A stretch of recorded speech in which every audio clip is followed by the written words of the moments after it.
இது எப்படி செய்யறதுன்னு பார்க்கலாம்.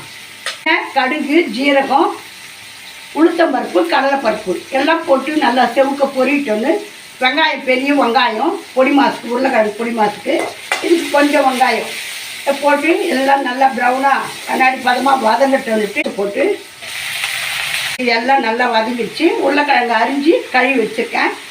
இதை மாதிரி பொரியல் பண்ணி சாப்பிட்டோம்னா சமைச்சு. இந்த உருளைக்கிழங்கை நல்லா வதக்கணும். உருளைக்கிழங்கு நல்லா பூண்டு உரித்து நசுக்கி வச்சுக்கிறேன். அதை இந்த உருளைக்கிழங்கு பொடி மாசுக்கு போடுறேன்.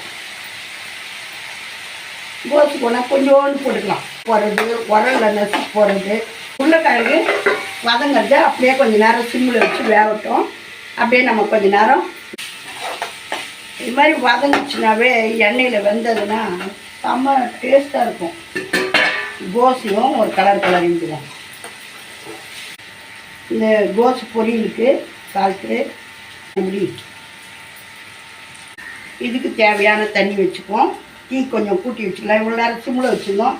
இப்போ கோஸுக்கு தண்ணி, உருளைக்கிழங்குக்கு தண்ணி, தேவையான மஞ்சத்தூள். அதுலேயும் எதுக்கும் கட்டை மிளகா பொடி சேர்க்க மாட்டேன். சாம்பார் மிளகா பொடி தான். ஒரு பங்கு மிளகா, 2 பங்கு தனியா, மிளகு, துவரம்பருப்பு, ஜீரகம், கடுகு, வெந்தயம், சுக்கு எல்லாம் அளவாக கொஞ்சம் கொஞ்சமாக வச்சு எல்லாத்தையும் சேர்த்து அரைச்சது. இப்போ இது பொரியலுக்கு. இது வந்து கோஸ் பொரியல். மூடி வச்சு வேகட்டோன்னு வந்து பார்ப்போம். அப்போ தான் நல்லாயிருக்கும். இது இன்னும் நல்ல சூழல் வரணும். இதில் போட்டிருக்கிற அந்த கடலைப்பருப்பும் உளுத்தம்பருப்பும் அப்படி ஒரு ருசியாக இருக்கும். இதை மாதிரி சாதாரண பொரியல் தான், கிராமத்து பொரியல். நாங்கள் அதெல்லாம் அந்த காலத்தில் இதுதான் எங்களுக்கு இந்த சமையல் தான். நான் இன்னும் விடாமல் இதை தான் பண்ணுவேன்.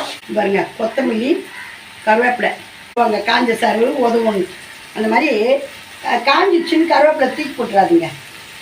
அது மனமும் நல்லாயிருக்கும்.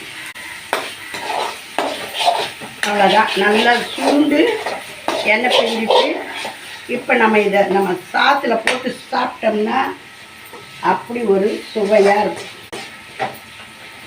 கோசு பொரியல்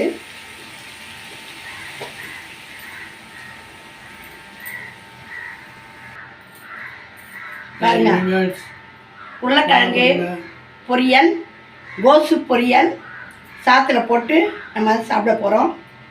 பாருங்க எப்படி இருக்கு. சூப்பர்.